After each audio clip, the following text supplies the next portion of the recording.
In any industry, especially one that just explodes out of nowhere, there's always that shadow architect. The person working behind the scenes. Exactly. The one who lays all the groundwork, defines the language, builds the networks, but stays completely out of the spotlight. And when you look at the genetic foundation of modern cannabis, especially something as huge as OG Kush, that person was, without a doubt, Wick Eden. Formerly known as Wick 650 on the old forums. That's him. And that's the story we're really diving into today. Our sources trace his influence, this quiet systemic influence, through California's Prop 215 era. It was, a total Wild West of growth and genetic confusion. And that confusion is so key. He wasn't some flashy frontman. He was a connector, a filter.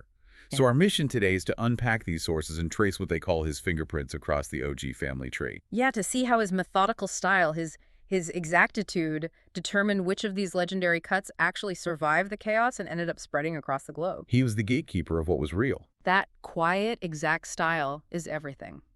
People knew him as Eric. He understood that in a world of clones where anything could be faked or relabeled, the most valuable thing you could have was organization, verifiable proof.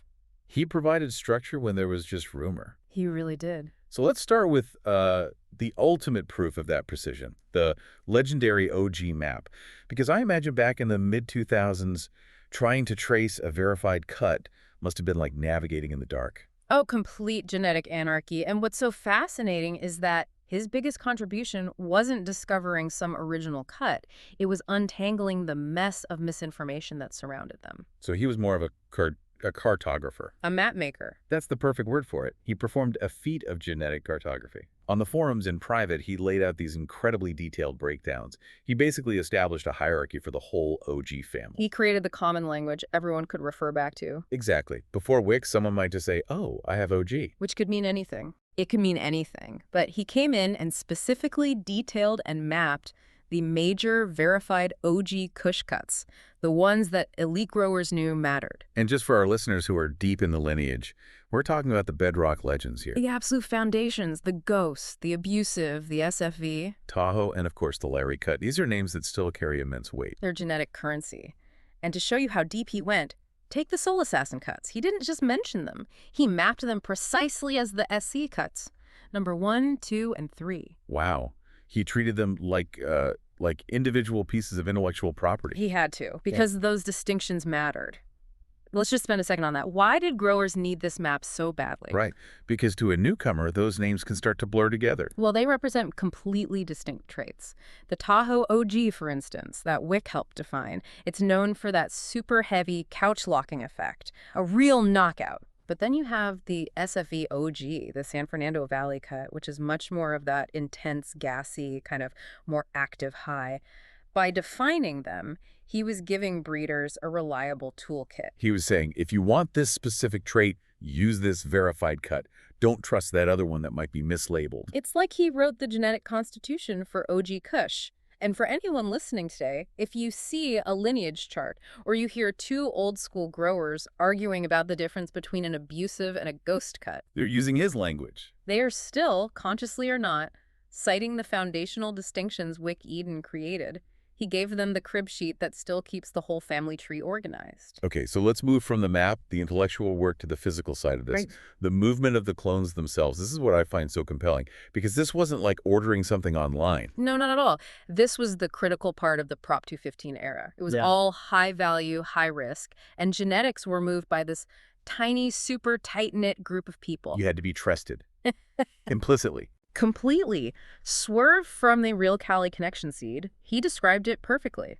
He said it was basically him, a guy named A.P.E. and Wick. That was the tiny circle moving a lot of these key OG cuts. So that small crew literally decided which elites escaped private rooms.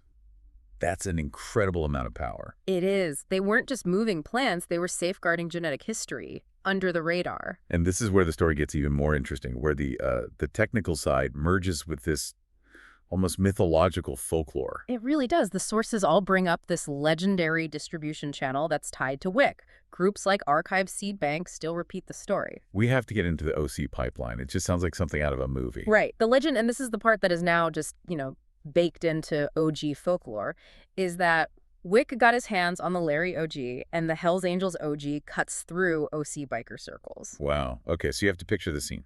Mid-2000s, everything's illegal on a federal level, and these priceless genetics are being moved through these, well, these non-traditional networks. Networks that demand absolute discretion and trust. A mistake could have very serious consequences. That's the gravity of it that gets lost when you just see the names on a list. Exactly. And our source material is careful here. It notes that some people call this story a fact, others call it lore. The exact handoff, any link to the sexual chocolate factory in that specific deal, it's all a bit unclear. But the core of it is true. The core of it holds firm. The OC pipeline was real, and Wick's role as that central, trusted connector is undeniable. He was the one who could make those high-risk connections that others simply couldn't. That's why those cuts got out. And here's where it gets even bigger, because his influence didn't just stop in Southern California. Wick was the guy who took these verified American clones and put them on the world stage.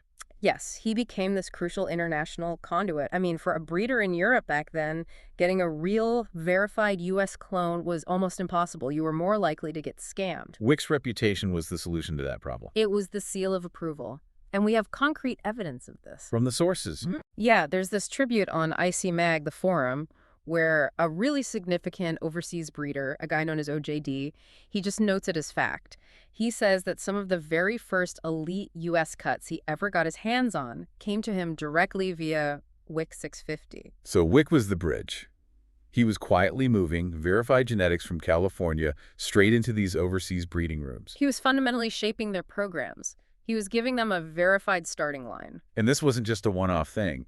This Wick-linked lane, as they call it, was critical. Oh, yeah. The sources tie a lot of huge names to it. Early cuts from Mean Gene, from Mendocino, Archive Seed Bank, real OG Kushman. Yeah. They were all connected to this pathway he helped build. He was basically ensuring the genetic bedrock for modern breeding was solid, not just in the U.S., but globally. That's it, exactly. And then, as if being the map maker and the ultimate connector wasn't enough, he stepped out and proved he could actually master the craft himself. And this is what validates everything that came before. By 2016, he establishes Eden Farms up in Humboldt. This was the final test, really. Could the guy who cataloged the legends grow them to their absolute peak? And the answer was a pretty clear yes. A resounding yes. He enters the Emerald Cup, which is, the pinnacle, and he places 25th out of something like 1,200 entries. 25th out of 1,200, that's phenomenal. That's not luck. Not at all. He did with a cherry pie cut. He had master grower Carl Witt backing him, and the whole thing got a feature in Skunk magazine. It proved definitively he could grow legends as well as catalog them. It adds so much weight to his earlier work, doesn't it? It shows he didn't just know the names, he understood the plans deeply. Right. The same eye he used to verify a clone was the same eye he used to cultivate it to perfection. So let's shift to his final and maybe most lasting fingerprint on the industry.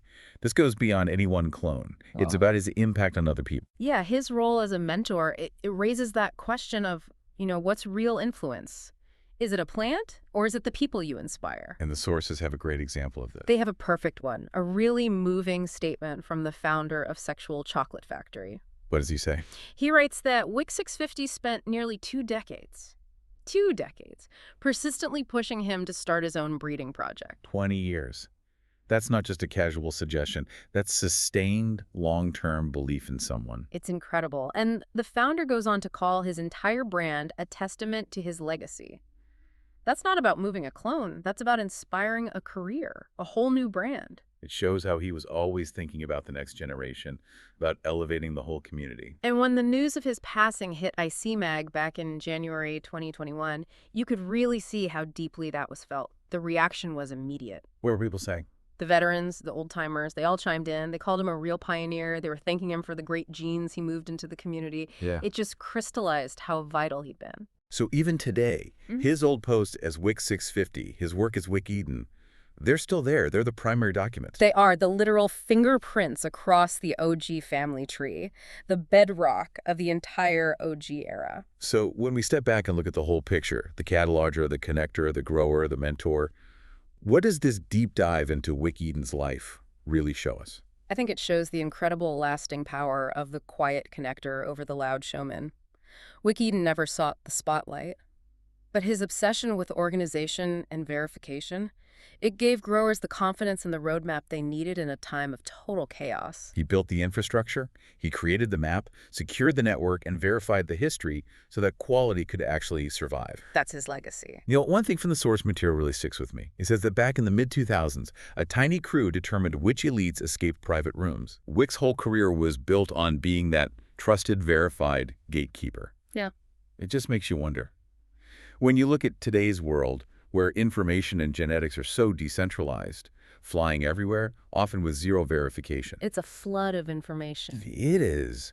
So how does that change things? Is there still room, or maybe now more than ever, is there a need for a quiet architect like him?